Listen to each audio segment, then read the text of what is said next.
Hello, welcome to Michael Espina YouTube channel. New upload video every week. Please don't forget to subscribe, like, and comment. Maraming tao ang nakararanas ng constipation o pagtithibi o hirap makadumi ng regular. Ang mga bata, kababaihan, at may edad ay madalas hirap sa pagdumi. Ang pagtithibi ay pwedeng magpalala ng sakit sa puso, luslos at hemorrhoids. Ang pag-inom ng gamot, or herbal tea para makadumi, ay hindi pinapayo dahil sa katagalan ay makasasama ito. Narito, ang mga pagkain para sa hirap makadumi, halina't alamin natin. Constipation, mga pagkain para sa hirap makadumi. Number 1, berdeng gulay. Kumain ng maraming gulay na mataas sa fiber, tulad ng kangkong, spinach, patola, pechay, okra, malunggay, at talbos ng kamote. Ang fiber ay makatutulong sa pagiging regular ang pagdumi. Pilitin kumain ng 2 tasa ng gulay bawat araw. Sa mga gulay, kakaiba ang epekto ng okra para mapalambot ang dumi. Ang okra ay may malapot na likido na nagpapadulas sa pagdaan ng dumi.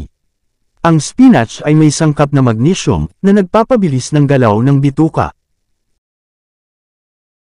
Number 2, prutas. Kumain ng prutas tulad ng papaya, pakwan, peras, at prunes. Ang papaya ay napakabisang prutas para sa hindi makadumi. Kapag matamis ang papaya mas mabisa ito.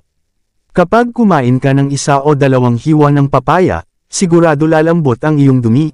May sangkap na papain ang papaya, isang enzyme na nakatutulong sa paglambot ng dumi. Ang pagkain naman ng pakwan sa maghapon ay pwede magpalambot ng dumi. Ang pakwan ay may taglay na 92% alkaline water. Mataas din ito sa vitamin A, B, C, lycopene, at potassium. Bukod dito, may benepisyo din ang pakwan sa bibig, sikmura, at bituka, makatutulong ito sa may singaw, at mabahong hininga. Ang peras ay mayaman sa fiber na nagbibigay hugis o bulk sa dumi, mayroon din itong sorbitol na nagbibigay ng tamis sa peras, at naghahatak ng dumi sa bituka para lumambot ang dumi. Ang prunes naman ay matagal ng lunas para sa pagtitibi. Ang prunes ay may taglay na antioxidant, fiber at sorbitol, na sa bawat kalahating baso ng prune juice, or 100 ml, may sangkap itong 6.1 grams ng sorbitol, dahil dito napapalambot ng prunes ang dumi. Bukod dito, ang prunes ay may tulong din sa buto, at pag-iwas sa osteoporosis. Number 3, brown rice. Ang brown rice ay may fiber na nagpapanitili ng regular at malinis na bowel movement. Ang brown rice ay naglalaman din ng probiotics, na may sustansyang nagpapalakas sa iyong good bacteria sa iyong gut. Ang good bacteria ay mahalaga para sa pagtunaw ng pagkain, panlaban sa infections, at pagproduce ng vitamins. Ang pagkain ng brown rice, kapag hindi sanay ang iyong tiyan ay dahan-dahan lang muna para masanay ang iyong tiyan. Kapag hindi kasi sanay ang iyong tiyan ay maaaring magtae ka naman.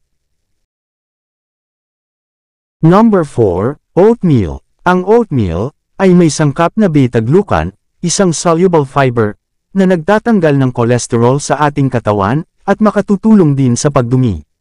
Pwede kang kumain ng 1 tasa ng oatmeal sa umaga. Number 5, tubig. Napakahalaga ang pag-inom ng sapat na tubig para sa nagtithibi. Uminom ng 8 hanggang 10 baso ng tubig sa isang araw. Kailangan ng tubig para lumambot ang dumi. Kapag kulang ka sa tubig, magiging parang bato ang iyong dumi.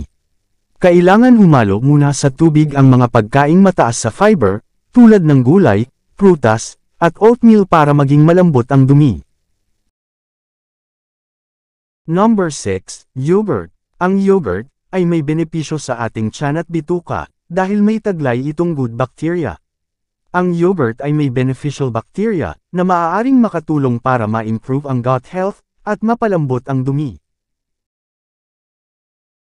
Thank you for watching. Please don't forget to subscribe, like, and comment.